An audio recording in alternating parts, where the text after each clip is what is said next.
Roswell Flight Test Crew here at AUVSI Xponential 2021 in Atlanta, Georgia. And I'm here with Brian Wynne, the president and CEO of AUVSI. How you doing, Brian? I'm doing really well, Patrick. Great to see you. Good to see you. So we're here kind of on the cusp of the show. The show floor opens tomorrow. How do you think it's going to be? Well, I think it's going to be great. Anytime we get our community together, it's always, action-packed. It's always valuable to everybody that's here, and it's always a lot of fun. So, won't be as big as it usually is this year. We're without our international visitors for the most part. People are staying away for a variety of reasons. We're not holding it against them, but we're going to have, I think, a very, very substantial number of people here. They're all excited to be back together. Yeah, two things. I was going to say that, I've been meeting people just in the hallways. And for those of you at home, the show isn't even really technically going yet. And people are stopping me in the hall. It's like, hey, you can feel the excitement already. And the second thing I was going to say is the show floor doesn't look much smaller than previous years. I'm sure you know better than me, but it looks like there are a lot of vendors. There are a lot of vendors, and we've moved people apart a little bit for safety reasons, but no, you're right. We have a substantial number of folks on the show floor and some really cool stuff to see. I am really looking forward to it. Now, let's talk a little bit more broadly about AUVSI. Sort of, where is the association going right now? What are the things that are getting you excited beyond the show?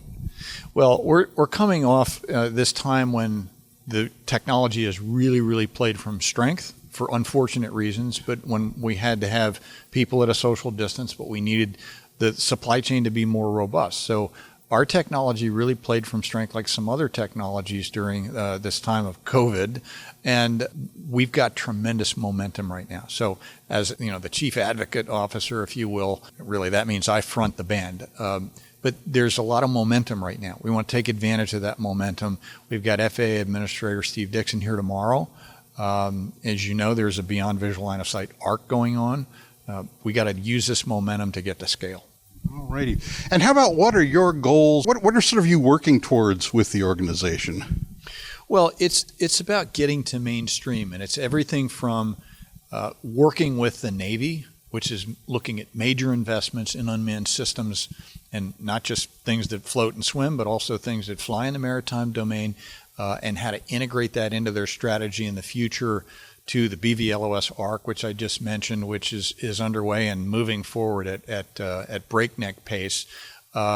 We hope the regulatory process will be similarly moving forward at breakneck pace, but regulatory processes generally don't do that. But my objective is that we build on what is a very, very positive message that we've been able to coalesce around, that this technology is good for society. There are benefits to society, and build on public acceptance. Legislators, policymakers, regulators, they're all looking for industry partners to tell them what the right thing to do here is. As long as we're a responsible industry and we provide the right answers to those questions, we're going to make good progress. All right. And when it comes to advocacy, obviously that's, if it's not your full-time job, it's darn near. And you've got a lot of talented people at AUVSI, the organization. But is there something that people like me out in the hinterland can be doing to help that process along? Absolutely. We have a very robust grassroots program developing, and there's nothing more important than the message being local. Right. So if you're talking to, we have our chapter network as well. The chapters have been extremely engaged in reaching out to their state legislators, even municipal authorities, et cetera, and letting them know, hey, this is a technology that you can use to serve your community, whether it be, your police or your search and rescue people. Obviously we all know the story around wildland fires and so forth, and how the technology can be applied that way. People that are in the industry are much more credible talking about these things than someone like myself. I front the band, but legislators are looking for people who are offering the solutions to step forward with that message. Let's just be consistent about the message that we're offering them. And is there some sort of portal or channel people can tune into, literally or metaphorically, to sort of get those talking points or to sort of have that good information to share when they get those opportunities? Well, join AUVSI as a member, right? We're a membership organization. That's my sales pitch. Be a responsible member of the community and, take advantage of the opportunities.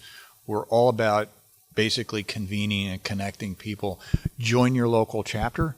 And be as active as you possibly can. I know people have day jobs, but the long and the short is that, there's strength in numbers, and AUVSI has been a very robust organization for a long time. I think we're getting more robust now. The more responsive we are to the general public, the more consistent we are in our messaging, the faster we're going to be able to get to scale in the mainstream. All right.